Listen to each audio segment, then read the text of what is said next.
If you've been following automotive news closely, then in all probability, you have already seen a lot of photos and videos of these test mules. Well, what that camouflage hides is actually the third generation Scorpio. Let me show you what it looks like.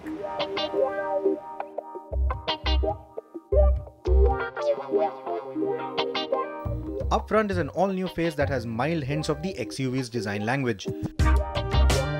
The new wrap-around headlamps have transformed the Scorpio into an angry-looking SUV.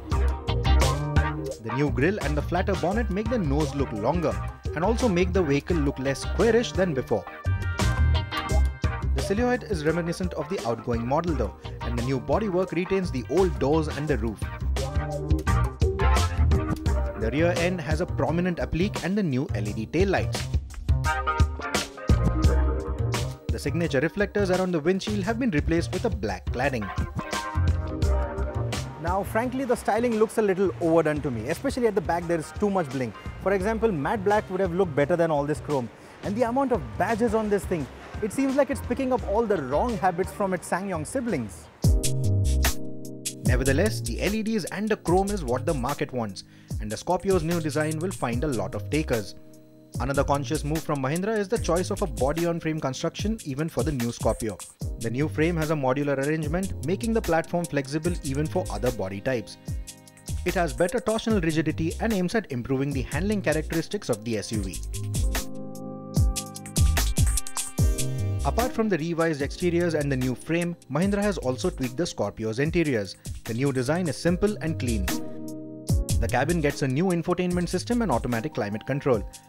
The controls are more ergonomic now, and the power window switches have finally moved to a conventional position on the door panels.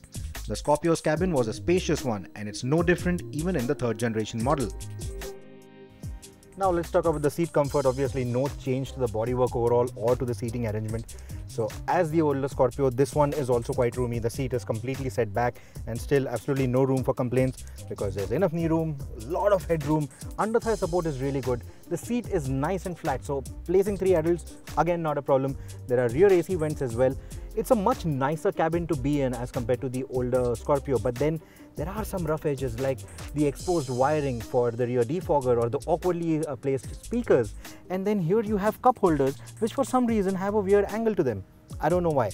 But then like I said, compared to the older Scorpio, the cabin doesn't feel as plasticky. It has a slightly more premium feel to it, and the color combination, the greys and the blacks and the blues, it's a refreshing change, if I may say so, than the overall beige and tan and blacks that we've been seeing so far in Mahindra vehicles. So I think this is a much nicer cabin to be in.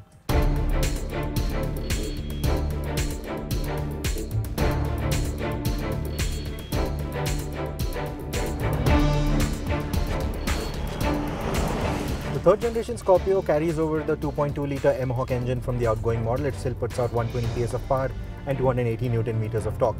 The 5-speed manual gearbox, however, has been tweaked to be a little more smoother. The reverse gear especially, which did not slot properly on the earlier model, if I may say so, that has been fixed in the new one. Also new for the third generation model is the chassis. Now it is still a body-on-frame construction, but that frame is all new. For beginners, it is a modular construction, which means that it can be customized for different body styles. It has also allowed Mahindra to incorporate a new suspension setup, which claims to be a lot more supple, more softer in terms of ride quality as compared to the outgoing model, while at the same time giving you better handling and driving dynamics. Though Mahindra is insisting that only the door panels and the roof panel is the one that's carried over from the second generation, the body is all new, I don't think they have made much of an improvement to the overall noise insulation, because the sound coming from the engine, the diesel clatter, it all feels almost similar to the outgoing model.